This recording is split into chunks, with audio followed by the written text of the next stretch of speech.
زکوٰۃ کی ادائیگی کے اوپر تھا کہ آج کل انکم اور ایکسپینسز کا اتنا کمپلیکیٹڈ سسٹم ہو گیا ہے کہ اس پہ پتہ لگتا ہے کہ کہاں جا کے حد ہے جا کے آپ نے جا کے زکوٰۃ ادا کرنی. آپ ادھار چیز لے کے آپ ادھار ہی دے دیتے ہیں, آپ کو پتہ ہے کہ اس کے اندر سے آپ کو اتنا پروفٹ ہے, لیکن اینڈ آف سال میں جا کے جب آپ کو بیلنس شیٹ بنتی ہے تو اس میں آپ ریڈ شو ہو رہا ہوتا ہے کیونکہ آپ کو اس کا پروفٹ آیا نہیں ہے. تو پھر آپ مانگا کریں زکوٰۃ کی مانی سے زکوٰۃ دے گا کیا مطلب ہے؟ تو اسی طرح ریڈ شو ہو رہا ہے تو آپ کو حق ہے کہ آپ مال خانے میں درخواست دیں. وفی اموالہم حق للسائل والمحروم, ان کے اموال میں بعض دفعہ وہ حق آ جاتا ہے, وہ حق نہیں کھا جاتے ہیں ذاتی. یہ کمپلیکیٹ تو ہے معاملہ, لیکن ایک انسان اگر صاحب ضمیر ہو تو خود جان سکتا ہے کہ میرا صاحب زکوٰۃ نہ ہونا, یعنی ایسے مال کا مالک نہ بنے جس پہ زکوٰۃ ہوتی ہے, اس وجہ سے ہے کہ میں اس حساب ہونے سے پہلے ہی اس کثرت سے مال کھایا ہے. اور میں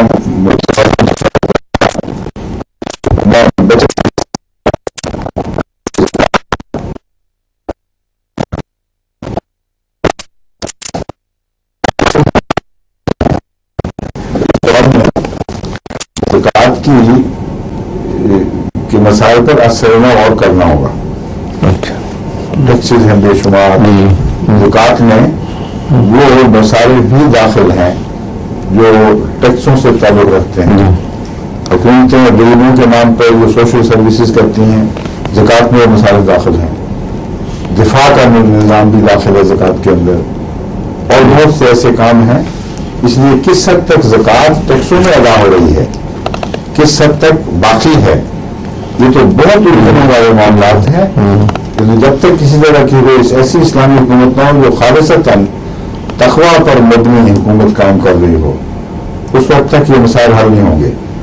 وہ اپنے حالات دیکھ کر کہ یا وہ زکوٰۃ پورے لگائیں گے اور ان میں پھر وہ ٹیکس معاف کر دیں گے ان سارے باتوں میں جن میں زکوٰۃ ذمہ دار ہے, یا اسی حد تک زکوٰۃ میں کمی کر کے بتائیں گے کہ اس حد تک زکوٰۃ دے دیا کرو کافی ہے, باقی جو ہم ٹیکس وصول کر رہے ہیں ان میں جن میں زکوٰۃ دینی تھی اس سے زیادہ لے لیتے ہیں.